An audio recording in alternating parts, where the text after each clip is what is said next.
Hello and welcome back to Life's Biggest Questions. I'm Ron Mackenzie Lafergie. Religion and humanity go more or less hand in hand. Before there was science, religion was the most common way to explain the world around us. And the ancient Greeks had an awfully interesting, not to mention entertaining, explanation. But what if the many gods depicted in Greek mythology actually existed? Let's explore. What if the Greek gods were real? First of all, the world would be full of uncertainty. In a world where powerful beings can break the laws of physics with the snap of their mythical fingers, you just never know what will happen. One minute you could be cutting in front of someone in line, and the next your hair could be made of snakes. Greek gods are nothing if not imaginative. Another likely implication of the existence of the Greek gods is that there would be a whole whack of demigods floating around. As you may remember from history class, the Greek gods had a propensity to come down to earth to get it on with the humans. Famous demigods include Achilles and Heracles, whom you'd likely know better as Hercules. These demigods could bring about something of a legion of superheroes or supervillains, bringing about a world not unlike that of comic books. For more on that, check out our video, What If Superheroes Were Real? However, in today's culture of Me Too, it could be that the gods would be in trouble for all the trickery that went into their sexy times with humans. Forget Harvey Weinstein, imagine the uproar when a sexual abuse allegation was made against Zeus himself for pretending to be Alcmene's husband. Talk about a power imbalance. Furthermore, if the Greek gods were real, there's a good chance that religions that developed later, particularly the Abrahamic religions like Christianity and Judaism, would not have developed as they did. Considering how petty and vengeful they were in the stories, there's a good chance that the Greek gods wouldn't allow competition from false deities. For more on these last few points, check out our video, What If There Was More Than One God? But that's not to say that mankind would come together in harmony under the Greek pantheon. Groups of humans would probably come together to worship their own patron deity, as we saw in ancient Greece. Ancient Greece had a number of city-states or polis, with the people from each polis worshipping their own god in their own way. Sometimes neighboring polis would have the same patron god, but follow different rules, and sometimes they worship different gods altogether. This often caused some tension between the city-states whose beliefs differed greatly. However, given the current state of the internet, it could be that modern humans would be more open to choosing a patron deity. They could join groups of like-minded people online rather than having one's patron god determined by city of origin. That said, given that religious beliefs continue to be very geographically based even in the age of the internet, it's possible that patron deities would still be largely determined by where you live. This brings up another point. There would probably be a good deal of fighting as a result of conflict between patron deities. We need only look to how identity politics have brought about division and conflict between various groups to know that humanity is still very tribal in nature. Differences of opinion on which god to worship or how to worship them could bring about a good deal of war and conflict between groups of people. This is something we saw in ancient Greece, with interpolis warfare being relatively common. This would also be important on the global stage. If the gods were inclined to help countries that favored them, there would be a good deal of governmental control over which gods could be patrons of certain cities. Countries would want to make sure they had their bases covered. You wouldn't want to accidentally shun Demeter only to have all your crops die the following year. Not only would politicians be concerned with offending their constituents, they would need to appease the gods as well. Furthermore, if the Greek gods were real, that would likely mean that the afterlife described in Greek mythology would also be real. This means that when we died, we would be judged by the three judges of the underworld. Those related to gods or humans deemed righteous or heroic enough would go to Elysium, the wonderful heaven-like area of the underworld.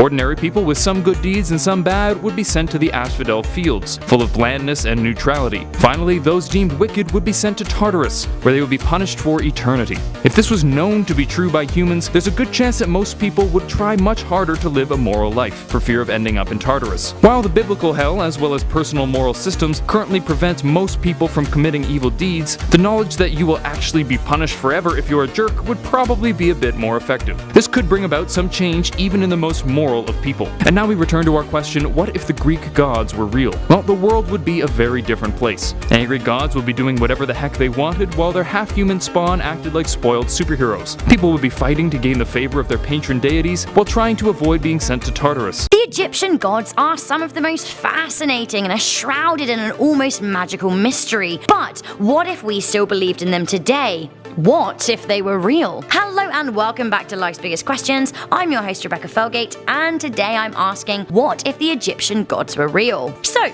The Egyptian gods had their heyday thousands of years ago as the civilization of ancient Egypt flourished. Then buried for millennia, these days people learn about the gods through history. But what if they made a resurgence and we came to the realization that actually they're real? Well, first thing is first, we would need to adjust our beliefs on the beginning of the universe. It is thought that the universe was born out of a watery mass of deep nothing and life sprang forth from it, calling the abyss itself none. In Egyptian mythology, like with many other ancient religions, there is not just one god, there are many. The god of creation that we can thank for our mortal coil would be Ptah, who is said to have breathed life into the earth. I guess if he was real and available for chats, we could find out the answer to the alien question by asking him whether he saved that life-giving breath for Earth or whether he breathed on any other big rocks. If the Egyptian gods were real, perhaps we would treat animals with a little more respect. Gods Horus and Thoth have the heads of birds. Goddess Hathor is a cow,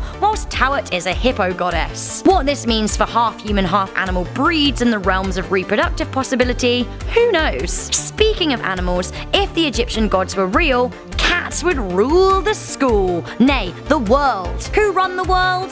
Cats. The ancient Egyptians domesticated cats and celebrated felines for their godlike awesomeness. The punishment for killing a cat in ancient Egypt was death by stabbing, so it wouldn't be long these days before the world found the lady who put the cat in the bin and mounted her head on a spike. All households would probably have a resident cat, which means the population of mice and rats would deteriorate, although fleas might well be on the up. If the Egyptian gods were real, we would need to accept that both chaos and order are out of our mortal hands. Seth is the god for chaos, violence, deserts, and storms, and you don't want to get on the wrong side of him, as allegedly he killed the Egyptian lord of the underworld, Osiris. If gods are going around fighting and killing other gods, would we humans be spurred on to follow their example? Would world peace be out of the window? I wonder what Seth would think to nukes. Would he like them? I guess. But of course, as the Egyptians were about balance, there is a goddess of order. We would all be praying to Mat to end the madness. If we thought that natural disasters were a pain to deal with now, they would be much worse when the Egyptian gods came to town. The ancient Egyptians were known for their struggles with plague, floods, fires, and general pestilence problems. Pesky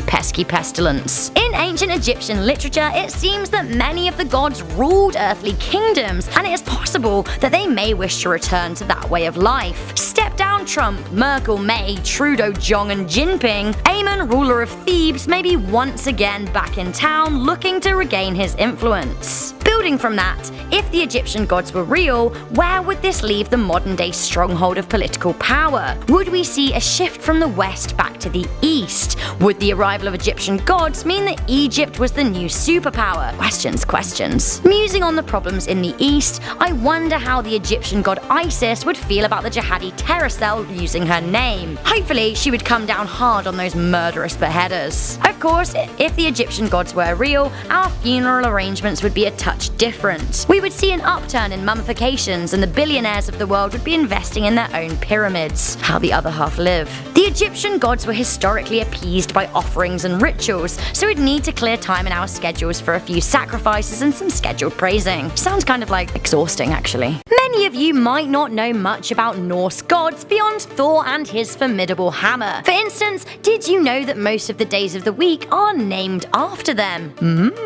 But what if Loki, Odin, and their mates were actually out there? What if the Norse gods were real? The Norse gods are plentiful, and tales of these divine beings stem back millennia. There are over 60 gods and deities split into two groups, Aesir and Vanir, or warrior gods and fertility gods. To accept that they are real is to pretty much throw science out of the window and accept that, you know what, we're pretty much at their mercy. If the Norse gods were real, the makeup of the world as we know it would be pretty different. If you thought flat earthers were crazy, wait until you meet the 9 worlds of Norse mythology. Sit tight because things are about to get a little different around here. So, we would all live within Yggdrasil, a vast tree that connects 9 worlds. Yes, we all live in a tree. Us lowly humans live mid-tree in a place called Midgard. The Aesir gods would live above us in top branches in a place called Asgard, and the Vanir gods would live underneath the ground in a realm called Vanaheim. But ho ho ho! Whoa there! brace yourself, the light elves live in an adjacent branch to Midgard called Alfheim. The fire giants and demons also live by us in a place called Muspelheim. Less fiery giants would live below us in Jotunheim, and yes, the mighty dwarves live in Nidavellir. On top of that, there is a whole ice world called Nilfheim, and hell people and dishonored dead live in a ghoulish place called Helheim. So what you should take away from that are a few key things. 1, we all live in a big tree, and 2, giants, elves, and dwarves are real too. It's all getting pretty Lord of the Rings, to be honest with you. Before we start leading the hobbits to Isengard, let's get back to those gods, shall we? If the gods were real, Odin really would be in charge, for he is the ultimate god, like Zeus in Greek mythology and like Kanye West on Earth. Just joking-ish. Odin is kind of a Gandalf-y kind of guy in appearance. He's old and wise and is the unquestioned ruler. Odin is the father of Thor, the god of thunder and master of the weather. There are also gods and goddesses of beauty and light, gods of mischief and chaos, gods of justice, gods of creativity,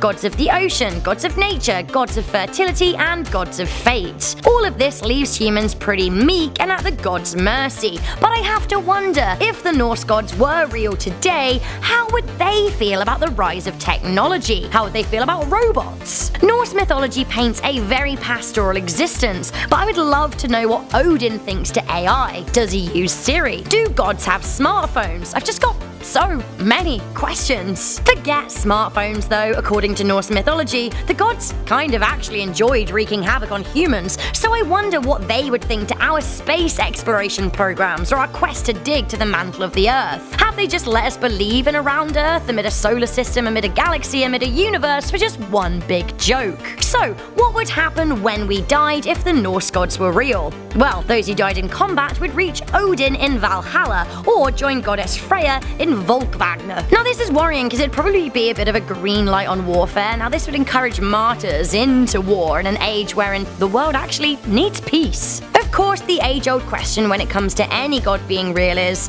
where exactly are these gods hiding? Does them being real mean that one day they'll suddenly show up at Midgard ready to surprise us humans? If so, the team of Norse gods would seem somewhat like fickle superheroes to us. To be honest, Thor and Loki already feature in the Avengers, so maybe life would be a bit like a Marvel movie. Although instead of Captain America ruling the roost, wise old Odin would call the shots. But really, who knows is the crux of it. Like with any question of theology, who is to say what would really happen if this band of divine beings turned out to be real? Of all the Greek gods, it appears there are a few names that will always stand out regardless of where you are in the world. Zeus, the god of the sky, Hades, the god of the underworld, and Poseidon, the god of the sea, tend to get the most love. Could it be that they just so happen to be the most feared of all the Greek gods? Potentially, or maybe what they were believed to do had an everlasting impact. Not to say that the other gods who resided on Mount Olympus weren't on the same level as the previous three, but in media, it seems the names Zeus, Hades, and Poseidon are brought up the most. And given that you guys seem to enjoy our video about the god of water and thunder, Poseidon, we figured why not talk a little bit more about his brother, Zeus. Although the two appear to be similar, at least in regards to physique, they are quite different when it comes down to it. Today in LBQ, we're asking what if Zeus was real? Smash that like button or, I don't know guys, you know, big man up there might just smite you down. Talking about Zeus, just to clarify, he's the guy in the sky. Now, the interesting thing with all the Greek gods, or any religion really, is that it could sometimes be a big old game of broken telephone. To no surprise, some sources claim that Poseidon was the god of thunder, but it was in fact his brother Zeus who was truly the king of the skies. Although Poseidon had the abilities to create and control storms, given that he was the god of storms and the sea, it seems given that Zeus was the god of the skies, he too could control and create thunderstorms. Traditionally, Zeus has been depicted as a big, muscular, bearded man, I'm talking about Zeus, not me, who looked incredibly similar to his brother Poseidon. A major difference between the two would be what they carried, with Poseidon usually seen with a trident and Zeus typically having a scepter in one hand and lightning bolt in the other. That's why his nickname was Lightning McQueen. It wasn't. Over the years, many people have fallen under the impression that all the gods who reside on Mount Olympus were equals to each other. Now, contrary to popular belief, at least as per some sources, it appears this actually wasn't the case at all. Even though the gods were all related to each other in one way or another, whether it be brother and sister or through birth, it seems Zeus is commonly seen as the god of gods and more. So before we start talking about the god of gods ruling us, let's go over Zeus' story dating back to when he was just a wee baby god. Zeus is the offspring of Cronus and Rhea. Cronus was the god of the heavens, after taking the position from his father, Aranos, in which he overpowered his old man. Naturally fearing that at some point his own children would do the same to him, Cronus decided to swallow each of his children. And he succeeded, swallowing Hestia, Demeter, Hera, Hades, and Poseidon, all siblings of Zeus. However, knowing the patterns of her husband and the father of her children, Rhea decided she was going to save Zeus from his father, and wrapped a stone in clothing in hopes of fooling Cronus. The trick worked, and Cronus swallowed a rock covered in clothing under the impression it was his own son Zeus. In reality, Zeus was sent away to a cave on Crete, where he would be guarded by Curetes, warriors, or, according to some sources, spirits who would clash their weapons to drown out the baby's cries. Zeus was raised by Gaia, the goddess of earth. However, other sources claim it was the nymph Amalthea who claimed she was a goat. Either way, Zeus wasn't swallowed by his father, thanks to his mother, who ensured he'd be protected and grow into an adult. That's really all you guys need to know. And that's exactly what happened. Upon reaching adulthood, Zeus would then return home, and as you can imagine, some sources claim that he demanded his father throw up his brothers and sisters, while other sources claim that Zeus served his father a mixture of wine and mustard, leading to Cronus to get sick and thus throw up all of Zeus' siblings. To no surprise, Zeus' siblings were appreciative of this gesture and became allies with him rather quickly. More specifically, Zeus and his brothers Hades and Poseidon teamed up and had weapons forged so they could wage a war on the Titans. The siblings succeeded with the help of others and ultimately overthrew their father, Cronus, leading the three brothers to divide up the world into their own territories. As we know, Hades would go on to rule the underworld, Poseidon the seas, and Zeus the skies. And given that Zeus has defended his throne time and time again, fighting off other gods and monsters who challenged him, it appeared he was the true god of all gods. Aside from saving his siblings from his father, Zeus also led the group to overthrow Cronus, and ultimately held that position until the end of time.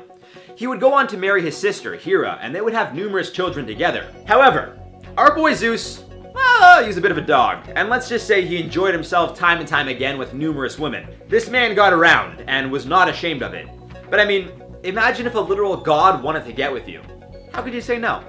Big burly guy, got the beard, lightning bolt in hand, and he's like, let's do it. I would be like, alright. However, Zeus didn't always appear to be a big muscular man with a beard. Instead, he would transform himself into different things to woo whoever it was he wanted. So think about that again. For me, I see a beautiful girl. I don't know it's Zeus. I'd probably still do it. Now, aside from not being able to keep it in his pants, Zeus was also sometimes referred to as the Punisher. Given that he was often residing in the clouds, or heavens as many sources have put it, he not only ruled other gods, but the entire human race. Similar to his brother Poseidon, Zeus had the abilities to control the weather, including rain, clouds, lightning, and thunder. Some claim he was even responsible for the day and night, how fast or slow time could move for mortals, aka us humans, and could control whether or not his sisters or children would have their abilities as gods. Given that he is often described as muscular with the ability to legitimately move mountains, you'd think this man wouldn't be all that fast. But again, you'd be wrong. I mean, he is a literal god, so he can do anything. He was a mix of Brock Lesnar and Usain Bolt, a big burly, roided out man who could move as fast as the speed of lightning. His weapon of choice was often a lightning bolt, which had the power to literally destroy other gods. So all in all, Zeus truthfully makes Thanos, even with all of his stones equipped, look like a little, we'll say a little punk. That's what word I'll use. We'll call him a punk. And now, given all that we know about this godly being, let's talk about what life would be like if he were real. Of course, one could argue that would mean all the other gods would have to exist as well. However, I'm sure we've already done a video covering that. And if not, let us know if that's something you guys would like to see. For this video, we'll pretend that just Zeus and only Zeus were real. As was the case with the Poseidon video, naturally, people who currently believe or pray to the god of Zeus would likely feel pretty good about themselves. The whole they were right all along kind of thing. In regards to other religions, again, as I mentioned in our video about Poseidon, it'd be very interesting to see how those who practice would react. Would they suddenly start praying to Zeus, given that he would literally be a physical presence among us in a godly form? Or would this potentially lead them to believe more into their own religion, under the impression that if one god is currently walking the earth, it's only a matter of time until their god, or gods in general, also come to earth? Now, given that Zeus was not only the god of gods, but also the god of the human race, odds are the majority of the world's population would get behind showing some love and support for their new leader, in this case, Zeus. Those who didn't could potentially be struck down or made an example of. Not to say that Zeus didn't respect other religions, but he didn't like to be disobeyed, and given that he was seen as the god of gods, I mean, if you're praying to the person or being that prays to Zeus, it kind of inevitably makes you a worshiper of Zeus, whether you like it or not. You know what I'm saying? The truth is, Zeus was one who believed in justice, following a code of conduct, at least for the most part, but not when it came to being faithful to your wife. But that's besides the point, guys. Known to strike down or punish anyone who would do evil or break their oaths, it'd be very interesting to see if people all over the world would respect Zeus and his powers. Initially, odds are people wouldn't believe he's the real deal, and unfortunately, it would lead to some people dying at the hands of Zeus, simply for him to prove to everyone else that he is in fact the real deal. But that doesn't mean we'd all be slaves to him. In fact, if anything, he would likely let us go about our daily lives, only punishing those who committed crimes or treated others poorly. An interesting point to note, however, is that the code of conduct we currently abide by, and the laws that Zeus would have lived by, could be drastically different. I mean, I'm sure times have changed, after all the years. As we know, for the most part, being unfaithful to your partner or spouse is now frowned upon. Depends on the situation, I guess. But mostly it's a no-go. Zeus, on the other hand, he was known for getting around. Many would likely try to understand ancient Greek philosophies and ways of living, assuming those are the ideologies that Zeus would continue to live by. It seems although he wasn't faithful to just one woman, he hated liars. So much so that he would punish anyone who would do such a thing. Hopefully this means that the world would be full of more honest people and crime rates would go down, assuming those who broke the law or lied would be punished, potentially killed by Zeus. And that does not seem like it'd be a good time. Maybe we can even get rid of jails, because anybody who did wrong would just have to deal with Zeus, so why would you need a jail, right? I don't know, just a thought. Many would likely monitor the weather as well, as the ancient Greeks were under the impression that thunder was a symbol of Zeus's presence. The Olympic Games would also be a much, much bigger deal than they already are, as they were started in honor of Zeus himself. Odds are the Olympic events would become an international holiday, celebrated all around the world, with the sole focus likely being, you guessed it, Zeus. Who'd you guys think I was gonna say? Simone Biles or Usain Bolt, Michael Phelps? I mean, the two of them are retired, and Biles, she just pulled out, so I don't think, All in all, if Zeus were real, it's possible he'd make the world a better place, but it's also possible he'd be way too powerful for any of us to even comprehend. That we need to just do whatever we can do in hopes of keeping him happy. And this, of course, is also assuming he was the only god and all of his siblings were non-existent. But if you guys want a video about what if all the Greek gods were real, well, let us know down below. I think that'd be quite a wild time, with them all competing for control. But it'd be fun. Then again, I think Zeus would have the full control, because he's like the god of gods, right? I don't know. Yourmen Gander. What a name. In Norse mythology, it's believed this name means huge monster. Other sources claim it translates to Earth's necklace. Both would be valid when describing this humongous serpent, which is said to be so long, it could literally wrap around the Earth and still not be fully extended. Yes, this thing is quite large. Some claim it is a snake, while others say it is a dragon. However, it seems the most common myth paints this guy as a snake, so we'll roll with that. And it's possibly the biggest beast in Norse mythology, so this is going to be a fun one. What's going down, guys? Welcome back to Life's Biggest Questions. I'm your host, Jared Bronstein, and today we'll be exploring the idea, what if Yourmen Gander was real? So as previously mentioned, some say it's a dragon, some say it's a snake, but one thing is certain, it's a serpent of some kind. The child of Loki, the god of chaos, and his mistress, the giant Angrboda, it seems Yourmen Gander has taken its parents' best qualities, making it a large, vicious being who simply enjoys chaos. Aside from its body being long enough to wrap around Earth, Yourmen Gander also has an incredibly large mouth filled with venom-dripping teeth. And this thing is known to have the ability to swallow giants and gods whole. So clearly us humans wouldn't really have much of a chance if we had to fight this thing. Now thankfully, if Yourmen Gander was real, that wouldn't be the case. You see, Yourmen Gander was known to have quite the rivalry with a god by the name of Thor. You might know of him, there's been a few movies made with him being the protagonist of the film. And as terrifying as it would be knowing that there is a large snake who's said to live below the ocean, the size of Earth just waiting the day it can wake up and destroy Earth and all of humanity, we also need to consider this. If Yourmen Gander is real, that means the other Norse gods are real. And I'm not going to make this entire video explaining what life would be like if Norse gods were real, because we actually did a video on that not too long ago. So go check that out for a more in-depth understanding of Norse gods. But in a short summary, what I'm saying here is, if one exists, then so does the other. Meaning, if Yourmen Gander was sleeping in the bottom of the ocean, and somehow someway was bothered, inevitably waking it up from this slumber, Earth wouldn't necessarily be doomed. Of course, the second this thing comes up from the water, tsunamis would most likely destroy a few continents. Not countries, entire continents. We need to consider that this thing rising from the ocean would make waves the size of I don't even know what. I mean, it's bigger than Earth, so use your imagination. But before this thing was even able to get to the surface to even try to attack Earth, Thor would most likely step in and battle on behalf of the human race. Yourmen Gander and Thor have quite a history with each other, which actually ended with the two of them dying. During the Battle of Ragnarok, as per Norse mythology, Thor successfully defeated Yourmen Gander, only to ultimately die from being poisoned by the serpent's venom. So in a sense, if Yourmen Gander was real, well, we wouldn't even know because Thor would have already killed it. Essentially what I'm saying is that according to Norse mythology, all of this already did happen, which means in fact, not only were Thor and Yourmen Gander real, but so were all the other gods, including Loki. And if this is the case, well then what would this mean for other religions and people who pray to other gods? Does that mean that they too are real, or is this proof in a sense that there is only one real religion or gods that everyone should be worshipping? That is something that would need to be decided by each individual person, which would depend on how strong their belief is in said religion. But if these gods are real and once upon a time a battle broke out as epic as this would have been, well, I don't think it would just stop there. Even though this is said to have taken place in the 13th century, how do we know that the planet of Asgard, where all the gods met, still doesn't exist? It can't be seen by any mortal man, meaning you and I would never even know it existed in the first place. Now personally, I'm not a very religious guy, and as I said before, it all depends on your personal belief. But the same way people worship a god they can't physically see, why is it so far-fetched to believe there is a planet in the sky we can't see but exists? Which also begs the question, how do we know when, if at all, these gods will go to battle again? But going with this angle, under the impression that we can't see Asgard in the sky, but it exists, how would we be able to see any of the other gods, or in this case, Thor or Yourmen Gander? Essentially what I'm saying is, if any of Norse mythology was real, we wouldn't be able to see it in the first place. So if Yourmen Gander was in fact real, we wouldn't even know. Not to say this battle would go down in an alternate reality, it's very possible it does happen in our universe and possibly on Earth, but we wouldn't actually see the fight. What we could see, however, is natural disasters. Heavy thunderstorms caused by Thor, tsunamis caused by Yourmen Gander coming up from the depths of the ocean.